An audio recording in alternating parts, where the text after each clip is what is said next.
फांसी लगा हुआ कुत्ता।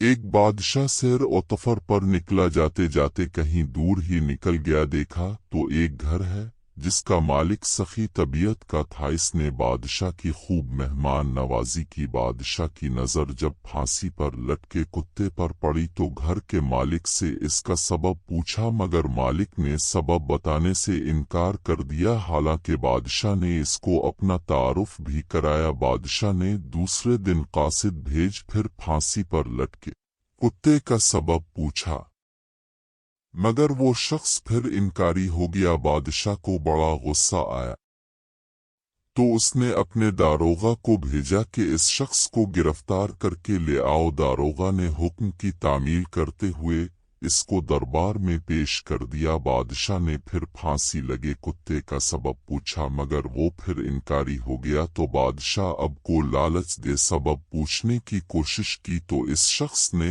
इस शर्त पर कि कुछ अरसा बादशाही इसको दी जाए तो फिर सबब बताएगा। मगर बादशाह ने इस डर से कि कहीं मुस्तकिल कब्जा ही न कर ले इनकार कर दिया। मगर फिर भी बादशाह को सुकून नहीं आया, हत्ता कि फांसी पर लटके कुत्ते ने बादशाह की नींद तक हराम कर दी। आखिरकार बादशाह ने तंग आकर इस शख्स को बुलाया और बादशाही इसके हवाले कर दी।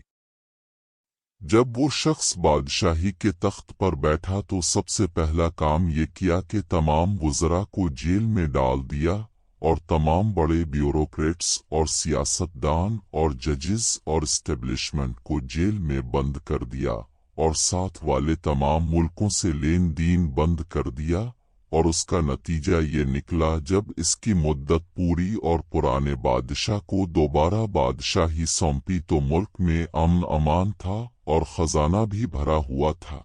तो इसने फांसी पर लगे कुत्ते का सबब बादशाह को बताया कि मैं एक इजड़ हूँ और मेरा भेड़ बकरियों का रेवड़ था और ये कुत्ता उनकी हिफाजत के लिए था, मगर मेरे रेवड़ से रोजाना एक बिक्री गायब होती थी। तो जब मैंने सबब मालूम किया तो पता चला कि ये कुत्ता ही हिफाजत करने की बजाय बकरियों को खुद भी खाता था और दूसरे कुत्तों को भी खिलाता था। तो मैंने इसको बतौर सजा और इबरत के फांसी पर लटका दिया और मेरे कुत्ते की तरह ही तेरे वज़रा और बाकी लोग खुद भी खजाना लूटते थे और दूसरों को भी लुटाते थे, जिनको मैंने बतौर सजा बादशाह अपने अवाम की खुशहाली के लिए मेहनत करता था। वो अदल और इंसाफ के साथ हुकूमत करता और अपने अवाम की मदद करता। एक दिन इसे एक जवाद वजीर ने बताया कि अवाम में फकीर मस्कीन बहुत तंगी का सामना कर रहे हैं। बादशाह ने फैसला किया कि इस मसले का हल किया जाए। इन्होंने अवाम के लिए एक अदालत कायम की जहां मुसावात और इंसाफ के साथ उमूर हल होते। इसके अलावा इन्होंने उम्मीदवारों को रोजगार के मौके भी फराहम किए। उनकी ये मेहनती और नेक नियतियों ने अवाम का दिल जीत लिया और वो अपने बादशाह को बहुत मोहब्बत करने लगे।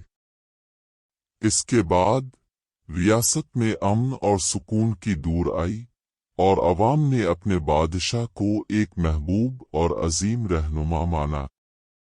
मैं बंद कर दिया।